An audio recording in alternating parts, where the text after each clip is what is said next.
বাংলাদেশ চলতেছে বাংলাদেশের গতিতে, কিন্তু ইন্ডিয়ার মিডিয়ার গুম নাই। ফেরাউনের মৃত্যুর পর 40 দিন বৃষ্টি ছিল, বর্তমান স্বৈরাচার পতনের পরে বন্যা বৃষ্টি এ বিষয়ে জানতে চাই। মোহতারাম, কোনো ভালো কাজ করার সময় মনে হয় যে এটা লোক দেখানোর জন্য করতেছি, এমতো অবস্থায় করণীয় কি? কিছুদিন পর পর সবাই দাবি নিয়ে আন্দোলন করতেছে। 16 বছর তারা কোথায় ছিল? বন্যার্তদের জন্য তোলা টাকা অন্য কোনো কাজে ব্যবহার করা যাবে কি না?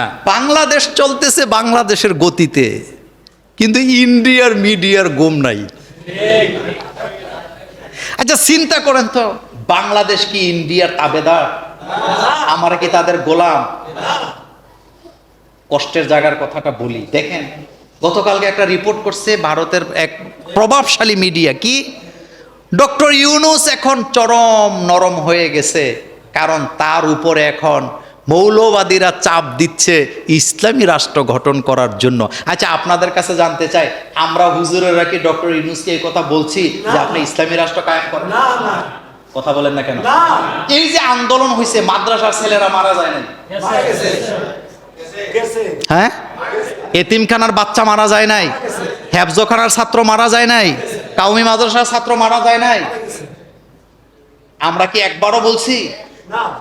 অথবা খালিদ হাসান সাহেব উনি কি একবারও বলছে সরকার রেজায়া যে আপনি এই দেশটাকে ইসলামী রাষ্ট্র কায়েম করেন? এটা কি আমরা বলেছি? না। তাদের গুম নাই। আসলে জ্বালা ওই জায়গা না, জ্বালা অন্য জায়গায়। জ্বালা কি অন্য জায়গায়। হতিনের ছেলে কি লাগে? একটু মোটা মোটা লাগে। বলেন, হতিনের ছেলে কি লাগে? একটু মোটা মোটা লাগে। কিন্তু লাভ নাই, বাংলাদেশের হাজার হাজার হিন্দুরা সাক্ষী দিছে আমাদের উপরে কোনো অত্যাচারই হয় নাই। বাড়ি ভাঙছে মাশরাফি বিন মুর্তজার, ইন্ডিয়াতে প্রচার করছে লিটন দাসের। মানে ক্যাম্বাসার আর কি, মলম বিক্রি করতেছে। এগুলাতে আমরা নাই। এক দেশ কখনো আরেক দেশের সার্বভৌমত্ব নিয়ে মাথা গামাতে পারে না, এটা উচিত না। কিছুদিন পর পর সবাই দাবি নিয়ে আন্দোলন করতেছে। 16 বছর তারা কোথায় ছিল? মানে গতকালকে ফেসবুকে দেখলাম একজনে লিখছে একটা গ্রুপ হওয়ার দরকার, 2 বিয়ে করার আন্দোলন। মানে দাবি দাবার আর কোনো সময় নাই, আর কি নাই, মানে আর সময় পাইছে না। যাক, আপাতত একটু কি হইছে, একটু ঠান্ডা হইছে। হ্যাঁ, একটু ঠান্ডা। বিবেক, এই ব্যাপারে গত জুমায় কথা বলছিলাম। আপনার বিবেক আছে? আপনি এখন দাবি লইয়া যাচ্ছেন কেন? আপনি 20 দিনের সরকারের কাছে দাবি লইয়া যান, তো 20 বছর আপনি কোথায় ছিলেন? কোথায় ছিলেন আপনি? এখন দাবি সবাই, আরে বাপ রে বাপ। এগুলো হয়েছে না? এগুলা মূলত আসল ব্যাপার তা না। তাদেরও যে চাহিদা নাই ব্যাপারটা এমন না। তারা মনে করছে ডক্টর ইউনূস একটু নরম টরম মানুষ, লারা টারা দিয়ে একটু দেখি না কি হয়। তবে আপনি যতটা নরম মনে করছেন বিষয়টা অত কি না। মোহতারাম, কোনো ভালো কাজ করার সময় মনে হয় যে এটা লোক দেখানোর জন্য করতেছি, এমতো অবস্থায় করণীয় কি? দেখেন, নেক সুরতে শয়তান কিছু ধোঁকা দেয় মানুষকে। কথা বুঝেন নাই? নেক সুরতে শয়তান কি দেয়?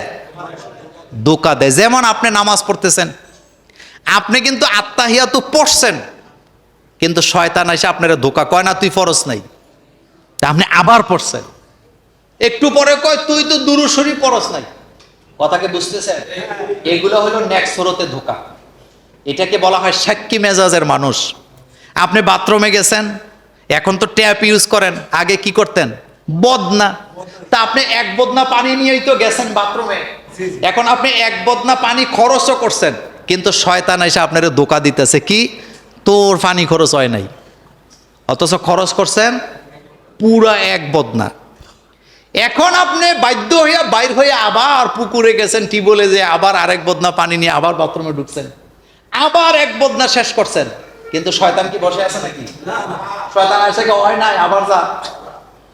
এইটারে বলে কি? নেক সুরতে ধোঁকা।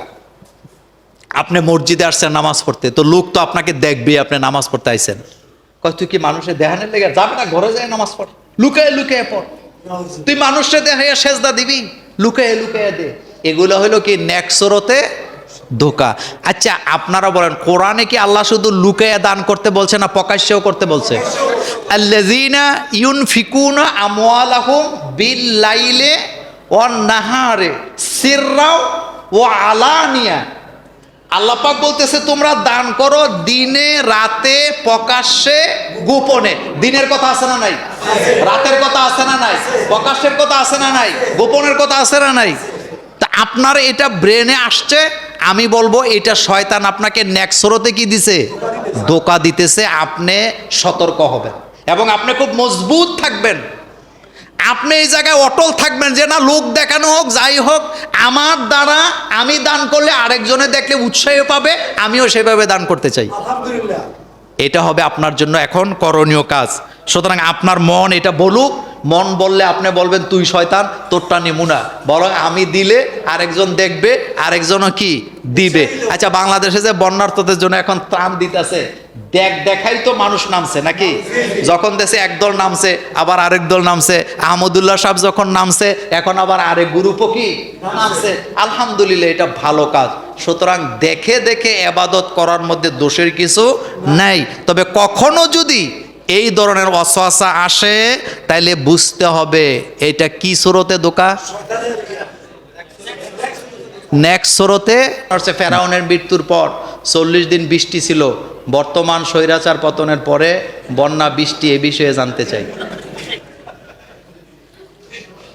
ফেরাউনের মৃত্যুর পরে 40 দিন বন্যা ছিল, বৃষ্টি ছিল, এটা আমার জানা নাই, আমি এটা পাই নাই, আমার জানা নাই। এটা কোত্থেকে আপনারা পাইছেন? তবে আমি যেহেতু জানি না, এ ব্যাপারে আমার কোনো কথা নেই। তবে ফেরাউনের মৃত্যুর পরে মানুষ কি পাইছিল? আসতে কইছে কি পাইছিল? অর্থাৎ আল্লাহ পাক, আমি বলিনি, আল্লাহ পাক বলছেন আমি ফেরাউনের কবল থেকে আমার বান্দাদেরকে কি দিছি? মুক্তি করে দিয়েছি, উদ্ধার করে দিয়েছি। আর ফেরাউনের মৃত্যুর পরে অনেক বছর আর ফেরাউন সহজে তৈরি হতে পারে নাই। আল্লাহ পাক বলছেন ইউযাব্বিহুনা আবনাআকুম ওয়া ইস্তাহয়ুনা নিসাআকুম। আর এক জায়গায় আল্লাহ পাক বলছেন ওয়াজাওয়াজনা বিবানি ইসরাঈল। আমি বনি ইসরাইলদেরকে ফেরাউনের অত্যাচার থেকে কি দিয়েছি? তো 40 দিন বৃষ্টি ছিল, এটির ব্যাপারে আমার কোনো জ্ঞান নাই, আমি জানি না।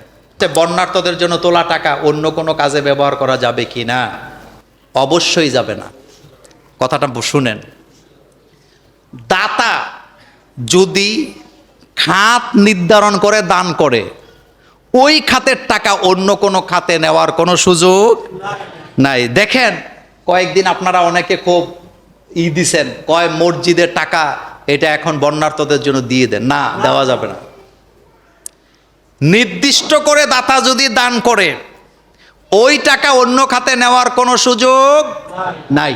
এক কথা শেষ। কয়দিন দেখছি পাগলা মসজিদের টাকা নিয়ে ঝামেলা।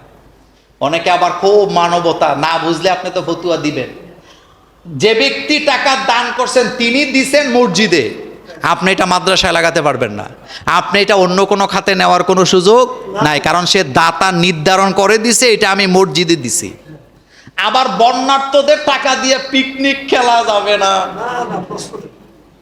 টাকা তুলছে 20,000, কয় হাজার? 20,000 টাকা তুললা 25 জন রওনা দিছে ত্রাণ দিবে। ওখানে যাইয়া কি বলে জামা কাপড় পইরা ছবি উঠাইয়া দিচ্ছে, এটা কি ত্রাণ দেওয়া হবে না তামসা হবে?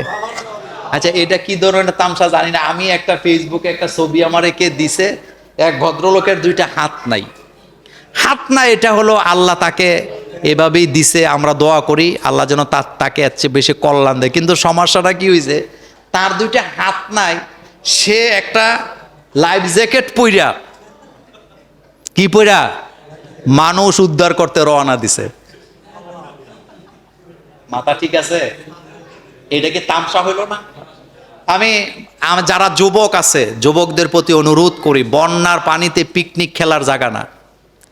জনগণ তোমারে টাকা দিছে, তুমি ওই টাকা পুরাটাই বন্যার্থদের জন্য খরচ করবা। হ্যাঁ, বড় জোর তুমি এখান থেকে তোমার খাবারের টাকা, যাতায়াত টাকা নিতে পারো, এর বাইরে না। 1 টাকাও নেওয়া যাবে না। আমরা নিজেরা ত্রাণ দিছি, আমরা নিজেরা, আমার গাড়ি ভাড়াটা আমি নিজে দিছি, সাক্ষী আছে। আমার 1 টাকা ওই টাকা থেকে আমরা খরচ করি নাই। আমি যতবার গেছি আমার নিজের টাকা দিয়ে আমি গেছি। কথা কি বুঝতে পারছেন? সুতরাং এক জায়গার টাকা আরেক জায়গায় খরচ করা কি যাবে না। আপনি বন্যার্থদের জন্য টাকা তুলছেন, এজন্য যুবকদের সতর্ক হওয়া উচিত। তুমি মিয়া টাকা তুলছো 20,000, 26 জন রওনা দিছে টাকা একটা লইয়া, এরপরে যাইয়া ছবি। আমরা বারবার বলেছি, যারা বন্যায় ক্ষতিগ্রস্ত হয়েছে তারা কোনো দরিদ্র লোক না, তারা কোনো গরিবও না, তারা কোনো জাকাত খাওয়িনা লোক না, তারা জাকাত দেয়। হালাত, তারা এখন হালাতের কারণে তারা খাদ্য থেকে বঞ্চিত। আপনার দায়িত্ব তাদেরকে খাওয়ানো, কিন্তু খবরদার তাদের ছবি ফেসবুকে, ইউটিউবে অথবা সোশ্যাল মিডিয়াতে প্রকাশ করা এটা মানবিক হতে পারে না, এটা জঘন্য অপরাধ। ত্রাণ দিতে গেছেন আপনি, ত্রাণ কে দেয়, গ্রহণ করে কে, কিছুই বোঝা যায় না। একটা নাটকের ক্লিপ দেখলাম, নাটক সাউন্ড না মানুষ আমি না, ক্লিপে দেখলাম এক বেচারা ওই যে ঘর থেকে বের হয়েছে, এক দল গেছে ত্রাণ দিতে। তো ত্রাণ দিতে যারা গেছে তারা মোটামুটি নর্মাল পোশাক টোশাক পরে আছে, পরে এখন বলতেছে আসো ত্রাণ দেবো, ক্যামেরাম্যান রেডি। তো হ্যাঁ যখন দেখছে ক্যামেরা, হ্যাঁ ভাই দাঁড়ান আমি একটু আইতেছি। এবার হে ঘরের ভিতরে যাইয়া হ্যাঁ স্যুট প্যান্ট পইরা, অর্থাৎ যারা দিতে আইছে তাদের চাইতে আরো উন্নত মানের পোশাক পরে আইসা এখন কয় ভাই ধরেন এবার ছবি তোলেন। ছবি তোলার পরে দেখা গেছে যারা ত্রাণ দিতে গেছে তারা হয়ে গেছে এখন গ্রহীতা, আর যে গ্রহণ করছে তারে দেখা যায় দাতা। কিসের কারণে? এই তামসাও কিন্তু হচ্ছে। এটা করেন না, আল্লাহর হস্তে এক জায়গার টাকা আরেক জায়গায় খরচ করেন না।